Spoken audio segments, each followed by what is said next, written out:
secret. We limped in here a little bit. We've had some unfortunate things happen with us, and early in the year we were now a really good team with a tough schedule, playing and beating good teams, whether at home and on the road. And we lost it a little bit, and I think we tired them out a little bit. This has been a team that from the start of the year, from the start of the summer with our workouts, just competes and works hard every day, and it gasses. It's a long year, and we've been going for about 10 months at it, and we just needed to find some energy today, and it looked like today that we got back to defending in the way that we did earlier in the year when we were winning games against really good teams. We have tremendous respect for Marty Simmons, his staff, and that team. Every time we play, it seems like it's just a slugfest. Could have gone either way.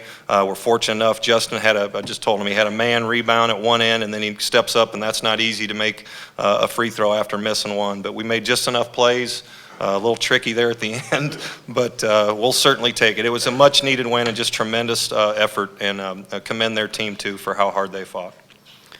Questions for the student-athletes. We have one up front on the left. Devonte, can you describe the last play and what you had to do to kind of hold forward on that? I know you started off on Colt Ryan, but kind of describe the way you saw the last play of the game. Really what it was is just we had a breakdown on the defensive end, and I mean, it's 2 seconds left. Somebody got to make a play, so I just sprinted and got there and just got the block. That's all it really was. It was just a breakdown and just our shell defense, really. I mean, you got to help the helper. So once my teammate got beat, I just had to help there and help him. That's all it was. Just a reminder, as many times as you have identified yourself, please continue to do so. Next on the left. Rick Simler from WTHI TV in Terre Haute. Devonte, you ever made a play like that with the game on the line, with so much on the line for your career or in a basketball game? I mean, not in college, but I mean, definitely in high school and middle school, but that's really it. That was my first really big-time play, I guess you can say, on a collegiate level. In the back, right side. Jason Pensky from WTWO. Jake, can you talk about the lift that the team got today from both Devonte and Kitchell off the bench?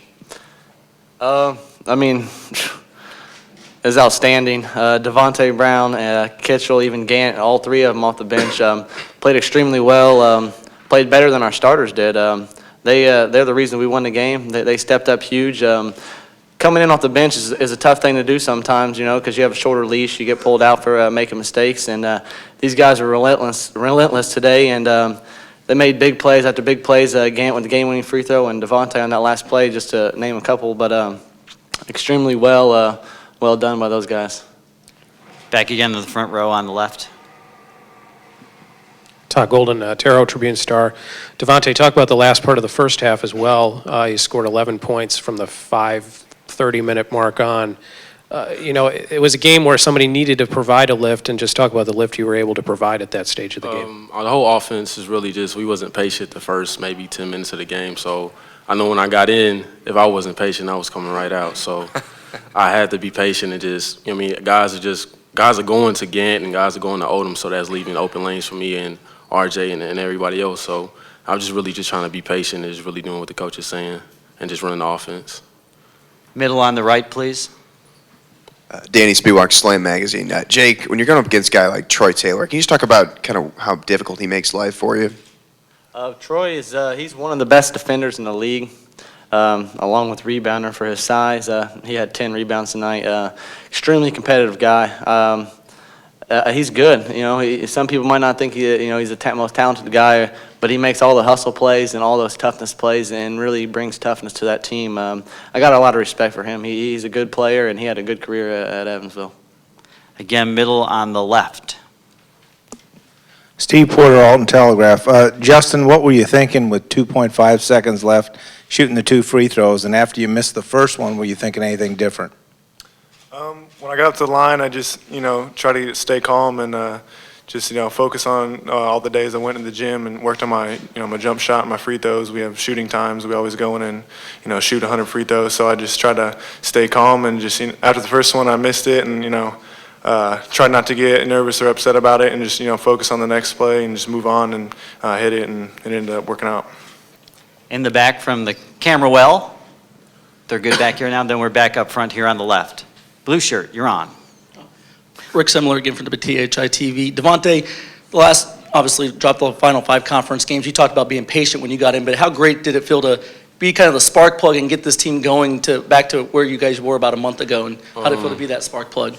I mean, I said early in the season, that's really what my role is, I think, as a freshman coming in, as a redshirt freshman, is really trying to be a spark plug. I mean, I started a couple games, but, I mean, I feel like I do the best when I come off the bench this season.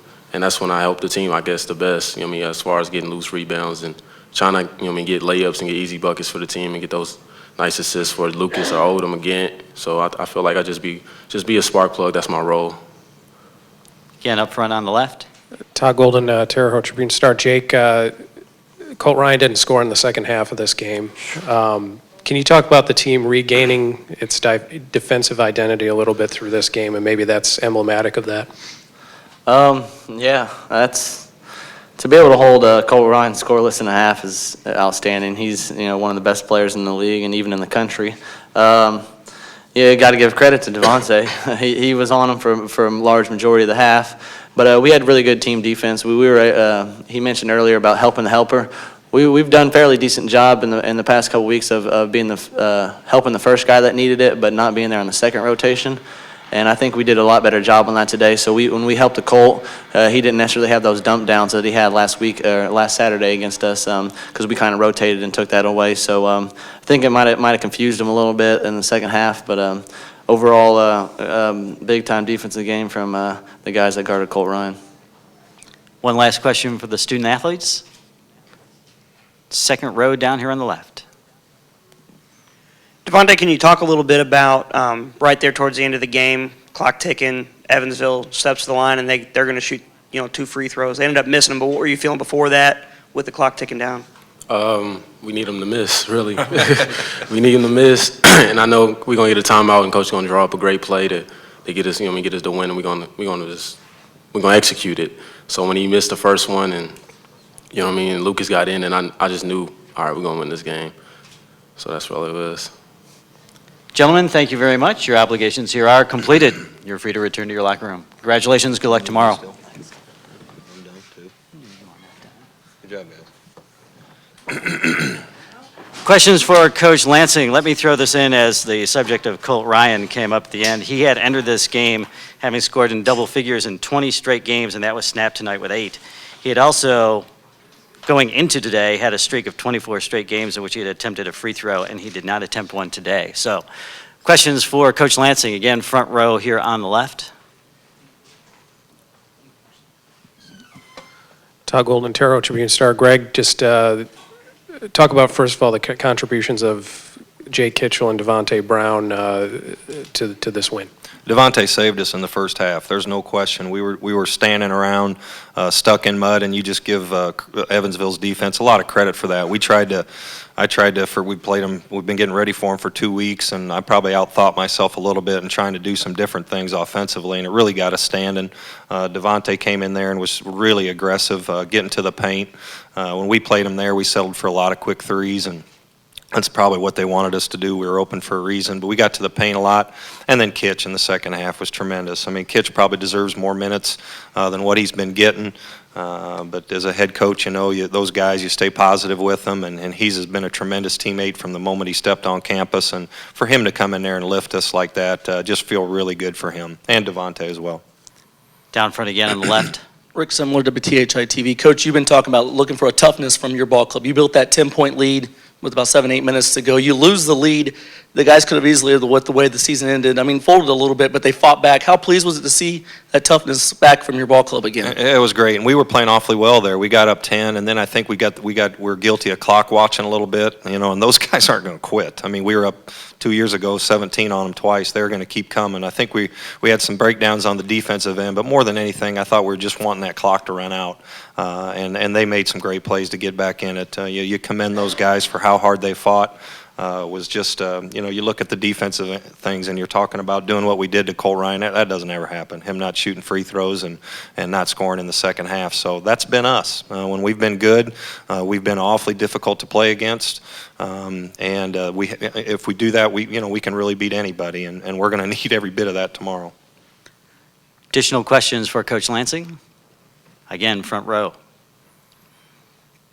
Coach, your reward, obviously, you get Creighton. Just talk about last time you faced them, you handed them their worst loss of the season. I'm sure they'll be reminded to that team. Just talk about getting Creighton again and what you face. I enjoyed that when it happened. I'm not happy about it right now because I think that if I was them, I'd want a piece of us after that. But we got them on a bad night. We really did. We played well. We played as well as we played all year. But that's one of the better teams in the country with one of the top players in the country. Mac and their staff, we're good friends with those guys. Maybe we'll just get together tonight and prepare together and see what happens. But I'm just happy for our guys gutting this one out and getting a chance to play another day against the conference champ. This is what postseason all about. You got to beat 3 good teams to go to the NCAA tournament. So Creighton's next on the schedule, and hopefully we can play well again tomorrow. Again, front row. Todd Golden, Terrell Tribune Star. Greg, can you talk about the team finally being able to kind of put the adversity that they've had over the last 2 weeks aside, both suspension related and loss related? Just talk about that aspect of this as you get to move forward. More than anything, I don't even think it was adversity. These guys really work every day. They really do. I just think we're a little beat down. We're a little tired. And when you're playing in this conference and you're not at full strength, you're going to get your butt beat. There's just no question about it. And we have great respect for everybody we play, and we just weren't playing as well as we needed to win. You have to be a little tougher and a little more competitive, just like we were tonight. If we'd have done this the last couple weeks of the season, we might have been right in the hunt to win the thing. But we didn't do it. We weren't ready to do it. The head coach is going to learn from that. I'm sure our team's going to learn from that. And more importantly today is they gutted it out. This is a new season, and they started it in a good way. Any other questions on the right? Danny Spiewak, Slam Magazine. Coach, having been through what you did 2 years ago, you got a couple guys from that team, Jake, RJ, a couple others. Does that help? I think it does. I'd like to have a few more. Those two you're talking about, Jake Odom, I wouldn't trade him for anybody. And RJ's made some big plays that year for us as well, and he made some big plays for us last year as well as this year. And these other guys, they've played in a lot of big games this year, so it's going to be, even though we were inexperienced coming into the year, that's not an excuse anymore. Even though we don't have any seniors, we'll be ready to go. These guys are excited about it. They got the monkey off their back a little bit from how we've been playing. We'll compete tomorrow. Whether we can play well enough to beat Creighton, we'll come and fight. Last question for Coach Lansing this afternoon. Thank you. I believe you're done now. Thanks, Coach. Congratulations. See you tomorrow.